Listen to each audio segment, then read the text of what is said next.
कांग्रेस के social media प्रभारी राजन शर्मा ने कहा है कि महंगाई दिन प्रतिदिन बढ़ने से आम जनता का जीना मुश्किल हो गया है। डीजल, पेट्रोल और गैस के दाम लगातार बढ़ रहे हैं। ये सीधा सीधा आम गरीब लोगों की जेब पर डाका है। कांग्रेस के पास पेट्रोल की अंतर्राष्ट्रीय कीमत 120 रुपये बैरल होता था, तब पेट्रोल 70-71 रुपये हुआ करता था, जबकि अब अंतर्राष्ट्रीय बाजार की कीमत कम है पर पेट्रोल की कीमत आसमान छू रही है। कोरोना के चलते बेरोजगारी बढ़ी है और काम धंधा भी कम है।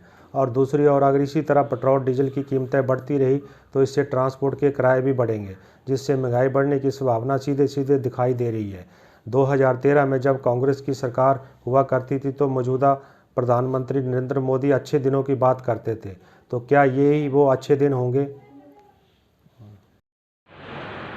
मोदी सरकार की ये अब मजबूरी बन चुकी है कि लोगों की रोज़मर्रा चीज़ें जो हैं, जो उनको ज़रूरत की चीज़ें हैं, वो ज़रूर लेंगे। जैसे पेट्रोल है, डीजल है या गैस है, वो ज़रूर लेंगे। उनकी दुखती रग पर बार बार हाथ रखना मोदी जी की ये एक आदत बन चुकी है, क्योंकि वो चाहते हैं कि यदि ऐसा नहीं करूँगा तो सरकार के प्रति, जो देश के प्रति मैंने धन अर्जन करना है, जो मतलब उद्योगपतियों को देना है, और जैसे इनको सिर्फ उद्योगपतियों की ही चिंता रहती है, अडानी अंबानी जो प्रोडक्ट का काम करते हैं उन्हीं को ही बार बार बढ़ाया जा रहा है ताकि वो उसका फ़ायदा ले सकें।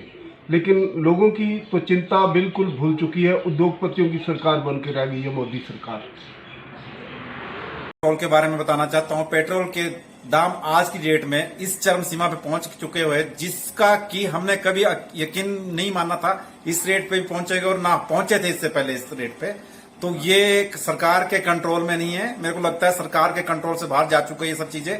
और गैस के दाम भी दिन प्रतिदिन बढ़ते जा रहे हैं और उसकी सब्सिडी भी नहीं आ रही है लोगों के खाते में। लोगों की यही कंप्लेंट्स है कि उसकी सब्सिडी कहां जा रही है, और सिलेंडर के दाम दिन प्रतिदिन बढ़ते जा रहे हैं। और जो पेट्रोल के दाम है वो हमारे देश की अपेक्षा पाकिस्तान में है, इससे हाफ रेट में मिल रहा है।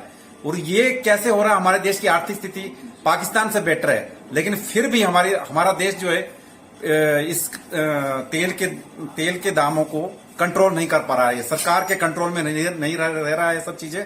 अब इसके बारे में पब्लिक में आक्रोश है और पब्लिक बहुत ही परेशान है। कैसे गुजारा भत्ता करेगी, कैसे कुछ करेगी? कुछ भी करने से आज की डेट में सारे लोग बहुत ज्यादा परेशान है। और किसानों के प्रति भी रोष व्याप्त है। किसानों की कोई सुन नहीं रहा है। किसानों के साथ हमेशा अत्याचार हो रहा है। बेचारे किसानों की कोई सुन ही नहीं रहा है। इस प्रेजेंट किसानों इतने 3 महीने से उनका आंदोलन चल रहा है, उसके बारे में कोई सरकार सुन नहीं रही है। मेरे को लगता है सरकार तानाशाही कर रही है, बिल्कुल भी सुनने में गुरेज नहीं कर रही है। मेरा तो बस यही कहना है पेट्रोल, डीजल और गैस के ऊपर, इनका सीधा सीधा असर हमारी जो गरीब फैमिली है, जो मीडियम फैमिली है, उनके ऊपर सीधा डाका पड़ रहा है, उनकी जेब के ऊपर सीधा डाका पड़ रहा है। अगर यही हालात रहे तो आने वाला समय बहुत ही मुश्किल बन रहा है। आप देख लो 2014 से पहले 2013 में हमारे जो प्रधानमंत्री नरेंद्र मोदी जी के खुद बयान है, कांग्रेस सरकार होती थी, वो बोलते थे कि अच्छे दिन आएंगे। क्या यही अच्छे दिन थे? कांग्रेस सरकार के टाइम में कच्चा तेल जो था 120, 125 पर बैरल होता था, और पेट्रोल की कीमत 70 और 71, 75 से ऊपर कभी नहीं बढ़ी। और आज देख लो 60 और 65 के करीब कच्चा तेल है और 100 के पार आंकड़ा चला गया है। तो बहुत ही शर्मनाक बात है। अगर यही हाल रहा तो आने वाला समय बहुत बुरा होगा। आपने देखा कोरोना काल में कितनी बेरोजगारी हुई है, कितना बुरा हाल है मार्केट में। अब बिजनेस को देख लो, कहीं भी मार्केट इतनी डामाडोल हो गई है कि काम मार्केट में है नहीं है।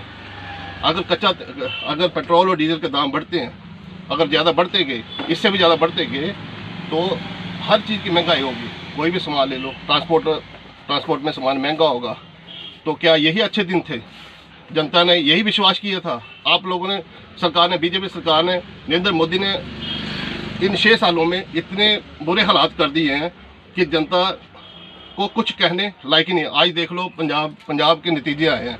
पंजाब में बीजेपी का सुपड़ा साफ कर दिया है, और सीधी सीधी जनता ने चेतावनी दी है कि आप किसानों की बात माने, ठीक है, और जो महंगाई की तरफ ध्यान दें और युवाओं को रोजगार दें।